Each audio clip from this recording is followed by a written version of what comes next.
What's up, guys? Welcome back to the Morning Brew podcast. If you're new here, I'm your host, Kayla. I interview cool people for the sake of entertainment and learning about the human experience. For this week's episode, I'm back at South by Southwest interviewing bisexual pop singer Beth McCarthy. She is so fun to talk to. This has to be one of my favorite episodes that I've ever done. I had so much fun recording it. I hope you enjoy.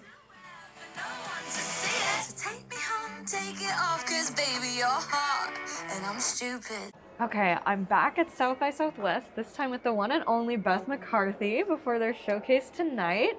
Thanks so much for joining me. Thanks for having me. I'm so excited. Where are you originally from? Because I was initially talking to your team about a virtual interview, and so I'm really excited that we actually get to meet. Yeah, well, I'm originally from York in the north of England, but I live in London now, so it's great that I'm here. This is crazy. Fun. Is this your first South by Southwest? Yeah, first ever. How has it been so far? Honestly, it's a bit wild. I believe that. Something's happening all of the time, and I feel like that's really overstimulating and also really fun all at the same time. So it's like, depends what mood you're in. Okay, are you the kind of person where you can be like on for a little bit and then you have to hibernate for like a little while? bit, yeah. I think I'm kind of getting that way, but like reluctantly getting that way, because at the same time I am an extrovert. I love being around people, and I love, like, I want to be kept up and, you know, people talking to me, but I've noticed I'm starting to just need that little like check out just for like an hour, and then I'm back in the room. Every now and then also, I need to just sit for like 5 days. I'm like, nobody talk to me. Literally, please leave me alone. I'm alive, but don't talk to me. Yeah, exactly. Literally. I also think jet lag doesn't help that, because you kind of crash at like 4 p.m. every day. And it's also, like you said, very hot, which doesn't help either. What is this? We've just left like the most cold London to come here. It's crazy. Oh, culture shock. Okay, let's talk some more about you and all of the incredible things that you have going on right now. You're going on tour in May. I am. And it's your biggest one yet, which is super exciting. What kind of sneak peeks can you tell me about this tour? Sneaky peeks. Oh, sneak peeks for you. Well, yeah, I mean, it's the biggest, obviously, dates-wise, biggest venues-wise, so obviously needs to be the biggest show that I've ever done. So I'm really wanting to elevate it this time. I feel like I've always wanted to do the thing where, like, you really include a lot of style in the shows, and, you know, a lot of thought goes into each show outfit, and like having a thing which you could do in all the different cities. And I've kind of half done that before, but it's quite hard to do it and, you know, put everything together, whereas this time I'm really prioritizing it. So that's going to be super fun. And we have a couple of crazy ideas of things to put in the set, which we haven't done before. Ooh, okay. Brand new intro, brand new sort of moments, which are going to be hopefully amazing. I mean, listen, who knows? But yeah, I'm super excited, and it's hot and stupid. That's the whole energy. It just wants to be hot and stupid. So that's what we're going to do. I'm so here for that. Any chance of an America tour, perchance? Honestly, we're really hoping to get here. You know, not in the not too distant future. I will be here. Yeah. Count me in. Hold me to it. It's going to happen soon. Amazing. You've described some of your new music that's come out as the child of your new era. So I'm curious, what story are you trying to tell now with your new music versus with the older music? So I think with each project comes an era. It's very that's the thing now, isn't it? And, you know, Taylor Swift really paved the way, but I mean, for me, Miley Cyrus paved the way. That's what I'm going to say. She really did the eras thing before eras was a thing. I feel like she did them without calling them that. She was without announcing that it's the she's like, it was like Hannah Montana, it does something completely different, and I love that for her. And then her rock era was my favorite. Anyways, less about Miley. Yeah, I think for me, this next moment is kind of just about being silly. There's a lot more of a focus on sort of friendship and, you know, living your best life, but in really chaotic and messy ways. And I think I did a lot of that over the last couple of years, and I really just wanted to put them into songs. And I think my kind of last EP was obviously very queer, and deliberately was very, very queer, not only in sort of the stories, but in the experiences. It was almost like telling a story, and it was a queer experience rather than just so happening to be a queer story, if that makes sense. Yeah, sure. So it's a lot more deliberate in the fact that it was songs about me figuring out that I like girls as well as guys and everybody else. And so wanting to write those in exact moments and in an exact timeline, whereas this one feels a little less focused on explaining and writing about the queer experience, and a little bit more about just writing about my experiences, which sometimes happen to be queer, you know? So No, that's the next great. bit. I find that a lot of your lyrics about the queer experience are simultaneously like so complex, but at the same time, it's an epiphany moment of like, wow, I'm not the only one that thought that their girl crush was their best friend in high school. Yeah, you know, you take a look back on those moments and you're like, ah. All the people that I thought that I had called my best friend in middle school, elementary school, they were just really cute blonde girls that I had a crush on. It just so happened to be that all your best friends were one type. No. Found that out the hard way 20 years later, but... Literally. It's so true. I think as well, like being bi, it kind of added to that because there was the option, the straight option was there. Right. So it was kind of like, oh, well, obviously my hyperfixation on this girl is because I think she's an amazing best friend. Did you ever have the like, oh, I just want to be her? Oh my God, and all then the time. oh, but maybe I want to be with her? Truly, I don't know. There's like one friend who I'm still friends with now. I'm going to her wedding. It's great. That I was like best friends. Nothing ever happened with us. She's very, very straight. But like, I just loved her. I just thought she was the best thing. I thought she was the prettiest person on earth. I was just like, you can do no wrong. And I look back on that and I'm like, girl, that was not friendship. You're not feeling friend feelings. It's a little girl crush. Yeah, no, it's so true. So true. You figure it out eventually though, don't you? Definitely. And since you touch on it, we're both bi.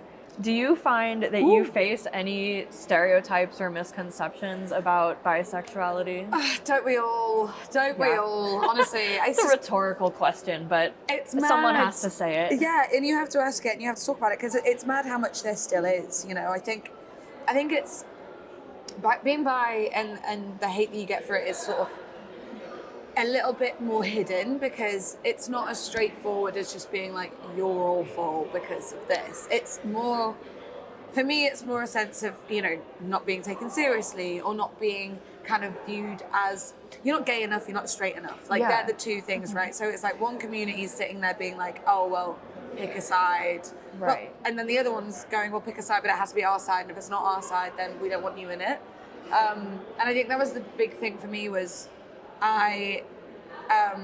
with queerness being so, I guess, what's the wording for this? I guess with like queer flagging being such a thing and people acknowledging the queer culture so much now, so there's certain looks and there's certain vibes and there's certain labels. Yeah, kind of? labels and people that you associate with where people go, okay, well that's what you are then. And I think I present very queer. I hang out in a lot of queer spaces. I wrote an entire EP about girls. So I think off the back of that, quite rightly, people are like, oh, you're a lesbian, you're for the girls. And I think when I then dated a guy, I'd never said I was a lesbian, I was always bi, but I think people don't clock it because they're like, well, you look like a lesbian, so you are one. Which, what is that, by the way? What even does that mean? But I think people have this kind of thing in their head of like what it's supposed to look like. And I think I looked like a certain thing, and then it was like, oh, I'm not that thing. I'm bi, very much so.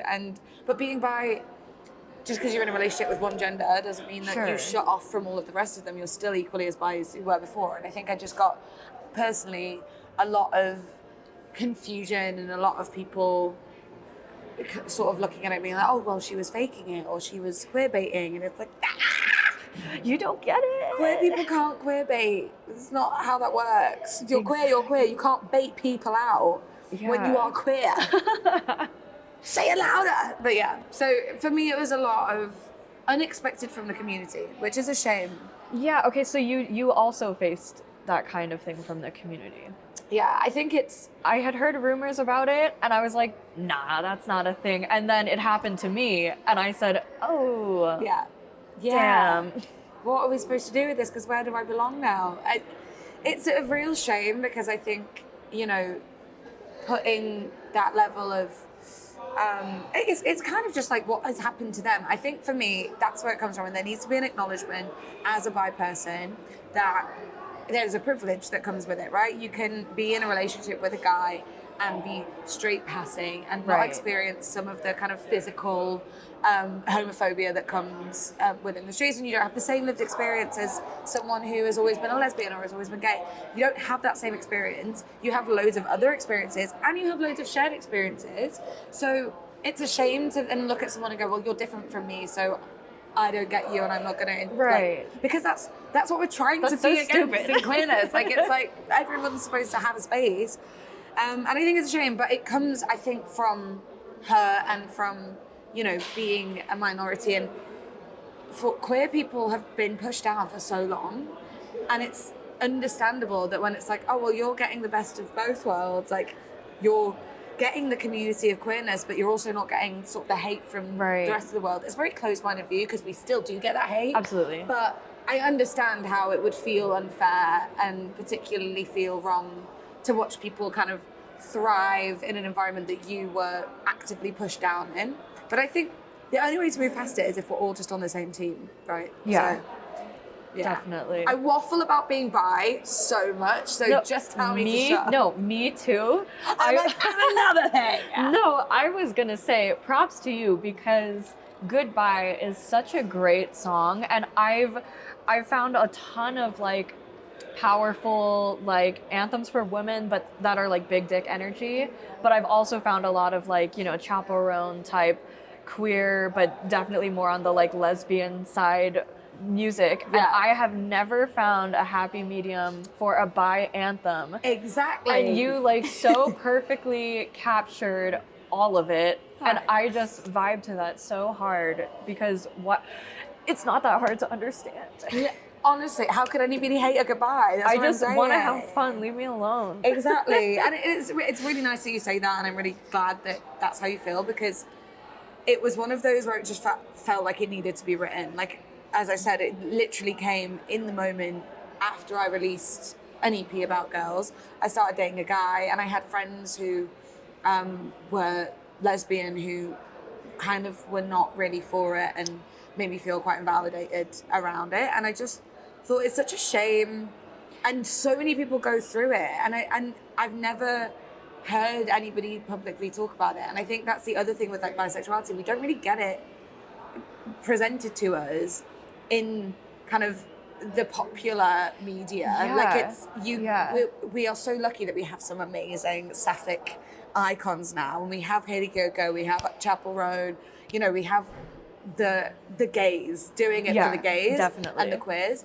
But the bi thing, as you say, we had Renee Rapp, but no longer bi. So there's now a gap again. And even then, she was still very much presenting sapphic music, which is very much what I did also. And I think it was nice to be able to write a song which is like, no, I'm literally on the nose going to tell you about the bi experience, and there's no way around it. We are going to fill the gap. Yes, definitely. Let's do it. I am here for it. So I find it particularly hard for women to acknowledge their successes and wins. So I would like to know, what are you currently most proud of? Oh, that's such a nice question. We need more positivity. I wanted to ask. It's also such a hard question, isn't it? Because as you say, you don't acknowledge it, you kind of just like move past things. I'm the person that's like, oh, I've done this, but what's the next thing? I can't even acknowledge the first thing. Absolutely. And then you're like, oh, well, that's another goal then. Next. I think for me, I mean, listen, I think this tour that's happening in May, I'm really proud to be in America. Like, it's a dream for someone from a small town in the UK to be literally performing in the States. But I think this tour it's the biggest one. I love performing live, and I think for me, like, that's always been the dream with music, is just to be able to perform it in front of people who get it. And I think the community that it feels like my music has attracted is something I'm really proud of. Like, I'm really proud of the audiences that come and the type of people that are there, because it does just feel like a safe space for anyone. And I think that often, you know, and I mean for anyone, it's not just queer people, it's kind of just anyone who didn't really feel like they fit in. And it does feel like that at my shows. And I think I feel most proud of that, because there's not loads of places where I have felt like that in my life. And it's really nice that I get to feel like that on stage, and be surrounded by people who I feel like get me and get it, and I get them, and it's all nice. So yeah, and I think when I was like 13, I started doing music. And my dad asked me, you know, what was my kind of end goal. And I was just like, I just want to make a career out of it. That's it. I don't want to be famous. I don't want to do all of anything. I don't have any massive goals. It's just, I just want it to be my career and it be the thing that I do every day. And I'm doing it. So you've done it. That Take a moment to appreciate that. You know, have you ever heard the saying that you become the person that your younger self would feel safe with? Oh, that's so nice. Take a moment to think about that. That's so nice. Yeah. Yeah. That's cute. I feel good with that. I feel good with that. That sits with me. Good. I love Okay. that. Well, speaking of audience, is it true that you played a song about your first time in front of Oh my gosh. your first time? Yeah. Tell me about that. Listen, girls, queer girly pops. The circle is too small. The lesbian web or the queer women web is real. I don't know if you've seen the L Word, but there's the chart, the lesbian web. But the lesbian web in the L Word, where everybody is connected, every queer woman is connected totally to each get other. that. Very that. Particularly like in London. I don't know if it's like that, but you know, you go to a Pride event. Yeah. That's where I was performing, and of course You just spotted her face in the crowd. There they all are. So yeah, it was fine.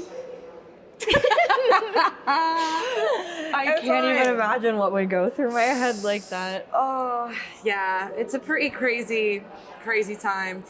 Especially when you see them, you know, with the new person that they're dating and you're like, we're just gonna not make eye contact. But who's performing? Well, You are. It's me, bitch. It's me on that stage. Look what you're missing. So your latest single, as we mentioned, is Hot and Stupid. And I was hoping we could play a quick little game Oh my God. where I give you a kind of like cliche romance trope and you tell me if you think it's hot or if it's stupid. Great. That's a great game. Okay, so the first trope would be enemies to lovers. Is this hot or is this stupid? Hot. Oh, it's hot, isn't it? There's something hot about hating someone. The like tension? Yeah. Okay, how about bad boy or bad girl, but they have a soft heart? Is that hot or is that stupid? Oh, it's kind of stupid. Although I feel like people would have described me in that way, because I was very much like not about the love thing for like a while. I was like, I don't want to commit, but I was very honest about it. Like I wasn't fucking about. Like I was very clear with my intentions in that period of time, and I was like, I don't want a relationship, and that was that. But that was the kind of, I think because you're giving off the energy of not wanting it, but then you're like actually kind of not horrible, then you get that trope. But it's kind of lame. It's like, if you've got a soft heart, just be soft, you know? I feel like it's a bit overplayed in media. Okay, next one. The classic fake relationship where you pretend to be my girlfriend so my family dinner doesn't think that I'm a loser. I mean, it's not hot, is it? No. So I think we'll call it stupid. Okay. I think there's something that, maybe there's a third option, which is like a bit sad. Disappointing. Yeah. Is that Yeah. Okay, how about a love triangle? A who do I choose situation? Oh, It depends for whom in the triangle. That is so true. It could be hot. Like, you know, sometimes when you're like watching something, reading something, and there's like a spicy little love triangle, I'm kind of into it. I feel like it's hot if you're the one that's being pined after by the other two. Yeah.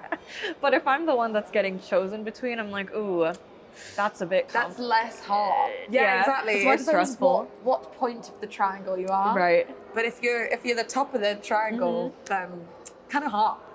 Okay, how about this one? Beth, we're staying somewhere for a vacation, Yeah. but there's only one bed. Okay. Is that hot or is that stupid? both? Who made these reservations? Hot and stupid. You know what I mean? Yeah. I feel like it's got the potential to be both. Really, it's just like a classy sleepover, but in a hotel. Exactly. I love sharing a bed. I just think it's like, oh, besties. Or not besties. I don't know. Okay, last one. Wearing someone else's clothes, is that hot or is that stupid? Depends whose clothes. Okay, that's fair. But hot. Okay. I think hot. Okay, I agree.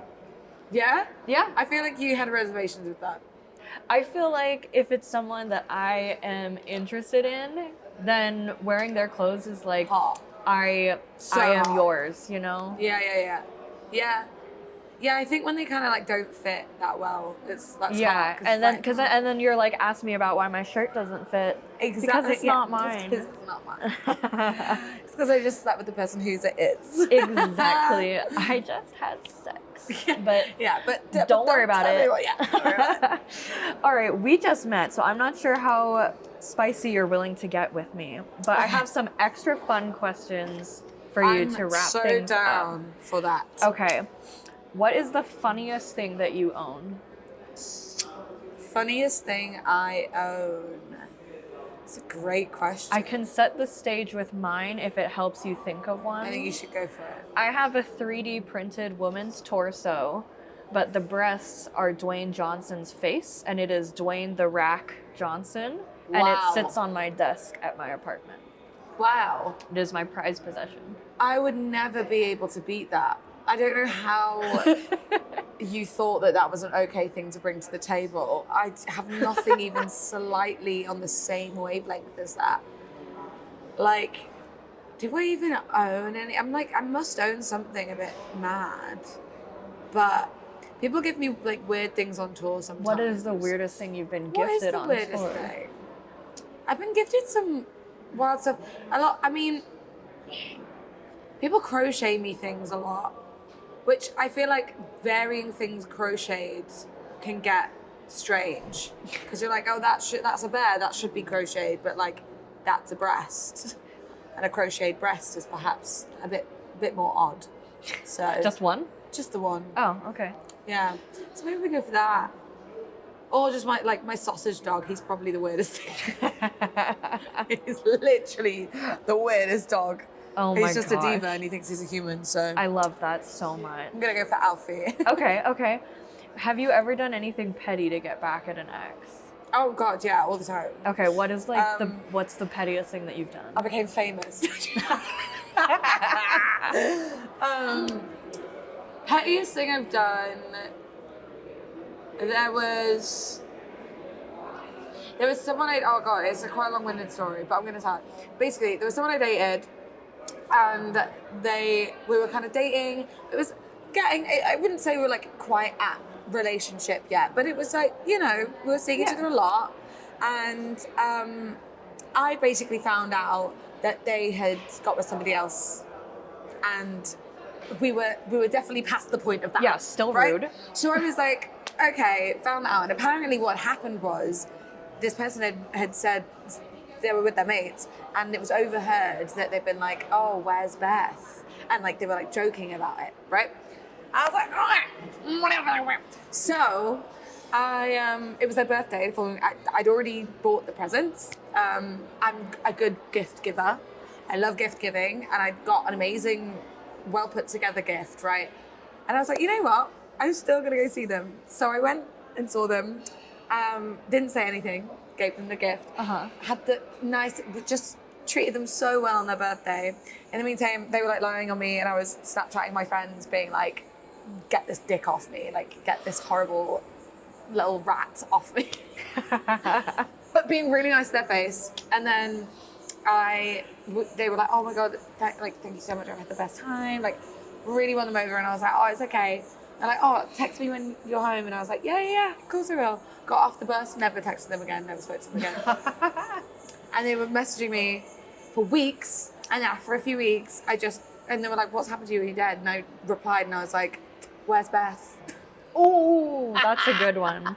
So that was really petty. I felt like I could have just had a go immediately, but I didn't. I gave them the best weekend ever, and then I never spoke to them again. So kill them with kindness. Exactly.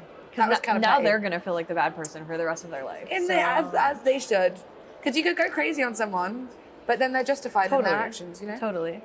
Okay, I do this thing where I have the artist prior ask a question for the next person. Oh, amazing. So another queer artist, Jessa Graves from the band J Graves, has asked you, make a high-pitched noise.